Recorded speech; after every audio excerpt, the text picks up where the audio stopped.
And you know what we're going to do? Coming up here in just a little bit, we're going to catch up with Keidane McAlpine, find out about life on the road, life at home, if he has assigned anybody to make sure that the hedges are appropriately trimmed, that they look nice for a national audience, and looking forward to the matchup with James Madison and finding out what this whole thing has been like for him and for UGA soccer as they get ready for soccer at Sanford. And that's going to be Thursday once again. We're going to have a bit of a pregame with you. That'll be 6 o'clock. And whenever they tell us that it's time to go, it's time to go. And then we'll send you over to SEC Network with one of our OGs, Glenn Davis, Jill Lloyd, and another OG, Marion Crowder. We're catching up with Marion tomorrow at 9:30 Eastern before we jet and talk about the twos. But now, we go into added time. Well, actually, technically not added time because we're still rocking and rolling. There he is. How are you, Coach? I am fantastically well. How are you? Better now that we got a hold of you and that you made it back home in one piece. And you did. And so I've got to ask before we go forward, let's go backward a little bit. It was a 1-1 draw yesterday. Yep. What were some of the takeaways on the flight home for you coming back from Minnesota in a 1-1 draw up there in the B1G territory? Takeaway from the weekend, we got a lot of new faces and trying to piece them together and have them play well in the first two games when your exhibition gets canceled is not the easiest thing to do, especially on the road. But I like our pieces. I think we had some moments where we looked the part. We looked like we're going to be able to put this thing together really well, and we will grow. There's no doubt about it. But I really like our pieces. Some of our young players and new players played really well in spurts. We just weren't consistent throughout the 90 minutes, and that's how it works in this game. If you're not, then it's going to be tough to get the result. Well, and at the same time, you mentioned all of the younger players coming in, the underclassmen, and those that are coming in that are still trying to get adjusted to the McAlpine way. I'll go ahead and put that in quotes and I appreciate that. In italics. The McAlpine way. I need like reverb, to for the emphasis. But when it comes to integrating and understanding what you're looking for at 100%, where do you think they are in the process? I know it's going to be a consistently learning process as the season goes along, but now that the season has started, where do you think their learning curve is right now as they're playing matches that count? You know what? I would say we're probably 75% of the way there. I think we're the things that really can kill you is lining up for set pieces correctly, getting to the right spots. A lot of that stuff is actually happening. So I feel pretty confident. Okay. Some of the hardest things to do, some of the things that can really break games, we're doing pretty well. Now it's chemistry, it's rhythm. What is this player like? What is that player like? Okay, I'm in the right space. Based on the way this team is defending us, what's the read, right? Little things like that I think are happening that with time together, with time in this group, with a little bit more film, it'll start to make sense and we'll start to not necessarily react, but actually make things happen the way we need them to play. With the graduate students and the fifth years and the seniors, how are they helping you out there on the pitch, whether it's at practice or in game? How are the upperclassmen helping the underclassmen understand and translate what you want to have them do? A lot of it is just getting people in the spots. It's the communication. It's the encouragement. Hey, get to the spot. Go, go, go, go. Right. Like those little moments where like, hey, I need you to move. Right. It's communication. And then it's the sidebar conversation at a break. It's the moments where they can whisper instead of having me yell all the time. Right. They can whisper and go, hey, when this happens, I need this and this and this. When that happens, we need you to do this. They are teaching along the way. So we've got it's multi-layered, and I think every team knows that if you're not getting that, you're not really optimizing your growth. And I think we're starting to see some of those things happen, but we just need games. And speaking of which, since you're kind of leaning right into it, next one for you, James Madison, Sanford Stadium. I've heard of this location, and it is a celebration on multiple fronts. And What has it been like for you and for the staff and for the university? I mean, obviously, Coach Smart was saying, hey, get your butt over to the stadium to Yeah. watch the game and everything. What has it been like for you and the university while you're playing in the B1G and you got games that matter, still trying to sit there and get everything squared away for what is going to be a fantastic event on Thursday? What is it like having to clone yourself to have to work two sides of the street?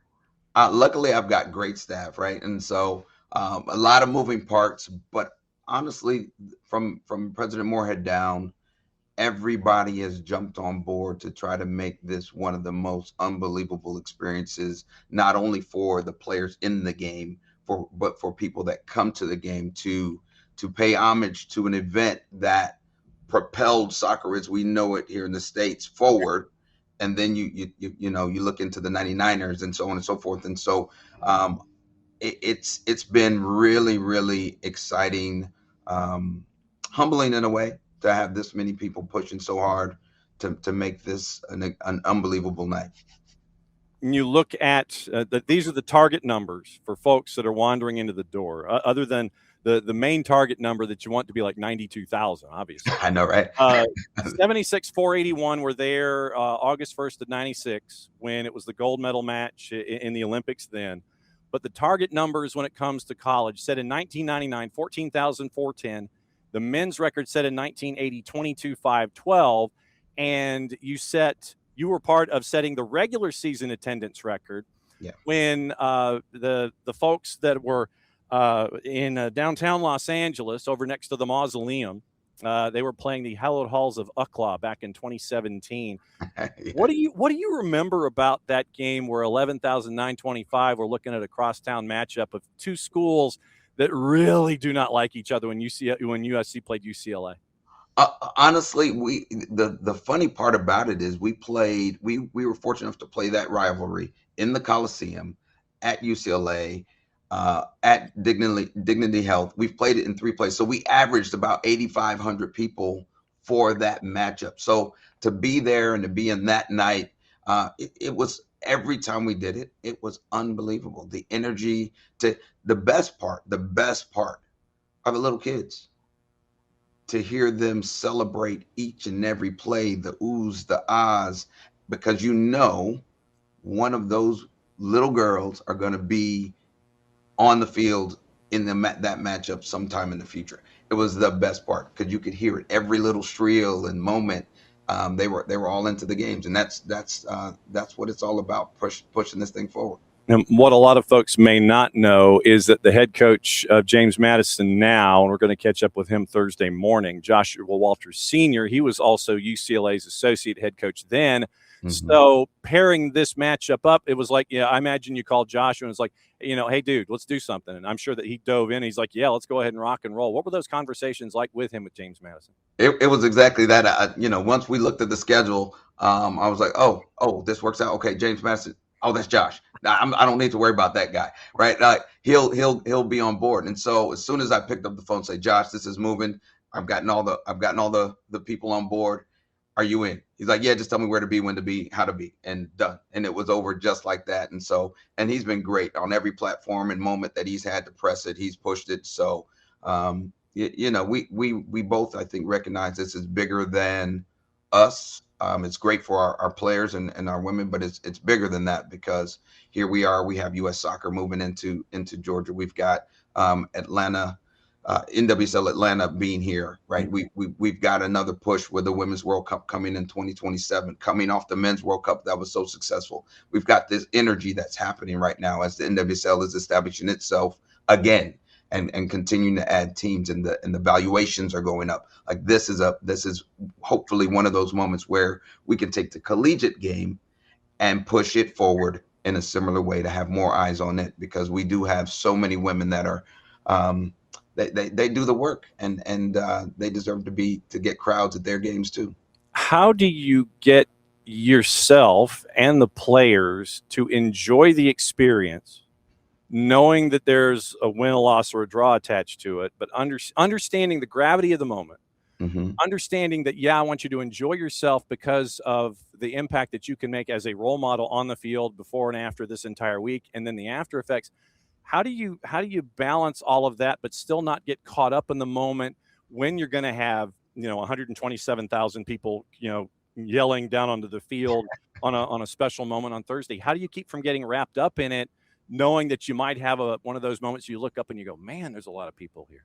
Yeah, the goal is to have them just lock in on the task at hand, play, and just by playing, you will accomplish a lot of the things that we're talking about. And then there will be a point where I stop and I tell them, hey, look up, take a deep breath, Okay. experience. Don't forget what this feels like, because I think all of them have aspirations of playing at another level and all the things, but there's a chance for some of them that may not be a moment that they will ever experience again. And I do think there's an importance of stopping, looking, appreciating, and then getting to work. And I'll never forget the first time we did it at the Coliseum. As the fans rolled in, I did it with our staff, and I'm like, hey man, look, this is, let's stop for a second. I know this game is going, and we were underdogs at that time. That was a fantastic UCLA team that we were playing that night, but and we had just gotten there. But it was one of those things. Once you stop and listen and take it in, you don't forget it. You don't forget the feeling. You don't forget the goosebumps. You don't forget the sound of it. And I want to make sure that we at least take the time to experience it, because there is something about being present and then giving your best because you understand the space that you're in. How has the college game evolved, grown, whatever word you want to use, from that game to what we're going to experience Thursday? How has college either maintained or changed in that time frame, going from one bookmark to this one? That now that's there's so much in it. I will say, I think there seems to be more parity, right? As one thing has happened, some of our most elite players haven't come to college, and that's okay. They're gone directly to the pros, or spent a year and gone to the pros. And I think it closes the gap a little bit. I think you're finding the crossover of now all the conferences. More people are getting exposed to more styles and having to solve more things, so you get that as well. And I honestly, I think coaches and players are all better. More coaches are studying up, more players are studying up, more there's been more on television, so players feel like they can, so they're investing more, like, and so everything I think is better regardless of the level, whether it be a quote unquote mid-major or Power Four. I think the quality is better, the players are better. Even though that 1%, that that 0.5% have moved on, I think it's forced everybody else to really lock in and get better. But at the same time, when you're trying to recruit to bring somebody there to Athens, I know that you're looking for a specific kind of individual.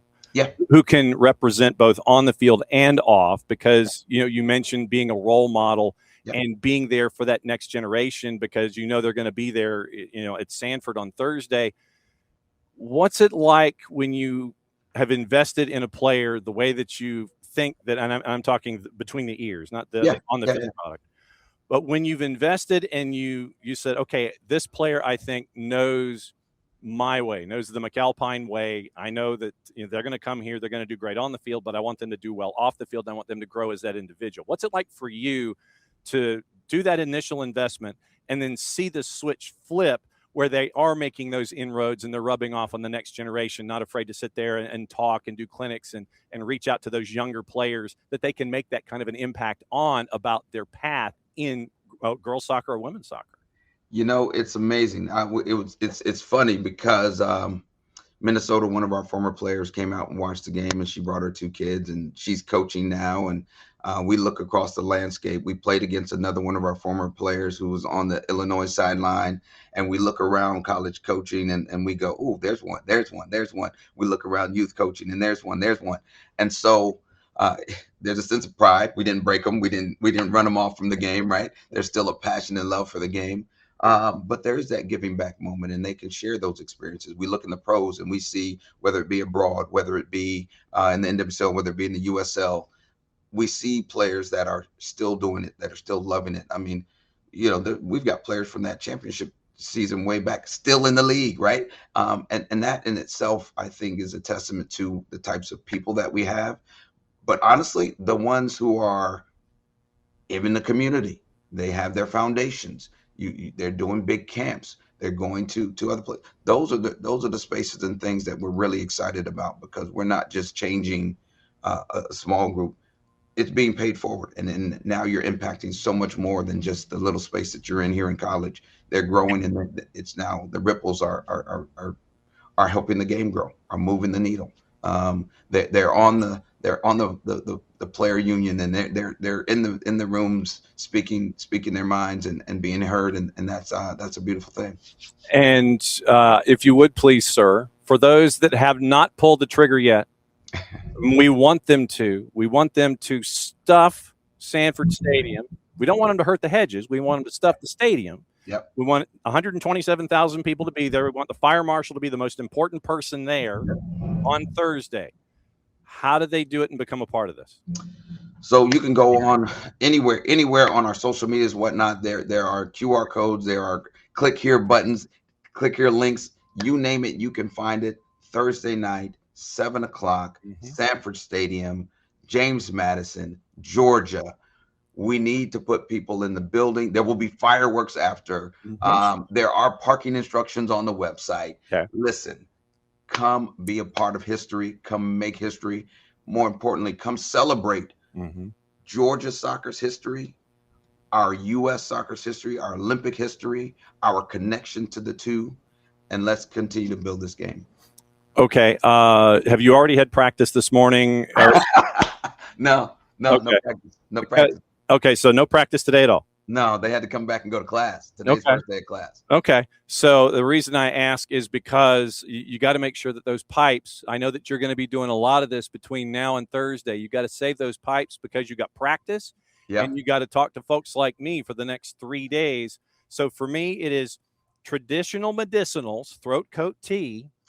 Maybe add a little lemon, or maybe add a little lemon, little honey, lemon, a little honey. Yep. And then there's also stuff like Singer's Saving Grace and things like that the boss swears by when she's got to do her thing, and the voice is really hitting it, because I'm starting to hear a little bit of that Minnesota reverb from yesterday and all of the yelling and everything. Absolutely. I know it's there, but I can't thank you again for doing this. It's going to be great to see you on Thursday. And we cannot wait to have 9 bazillion people there between the hedges to sit there and watch what's going on with you and UGA soccer, to celebrate the entire game going up against James Madison. I can't thank you enough. So just save the pipes. And if you need a note for going to the drugstore, just let us know. Thanks so much. I appreciate it. What you do for the game, what you do for us is amazing. So I really appreciate it. Go Dogs. See you all there on Thursday. Soccer in Sanford. What he said. Coach, good to see you. We'll catch up soon. All right. Have a good one. There he goes. Keidane McAlpine, head coach at UGA. He's got to save those pipes, because, toward the end of the interview, he was kind of like, you could hear the kind of grinding. He was grinding a little bit. And so it was just like, we got to save those pipes. But yeah, it's going to be really interesting. He mentioned that moment. And there's going to be that moment where you look up and you see all the people and the impact that you're having. So your target numbers, once again, your target numbers. Soccer attendance record for women, 14,410, set in 99. 22,512 set in 1980. That's on the men's side. Regular season women's attendance record, 11,925, USC UCLA, November 2017. Josh Walters was was UCLA's associate head coach in 2017. So like I said, we're catching up with Coach Walters, 9 o'clock hour Thursday morning. And we'll get ready for any and all of that. And we'll get the JMU side of things, and we'll get the 2017 side and what to expect, what film room has been like, all that kind of stuff. But you could hear from Coach McAlpine. He was still trying to recover from yesterday.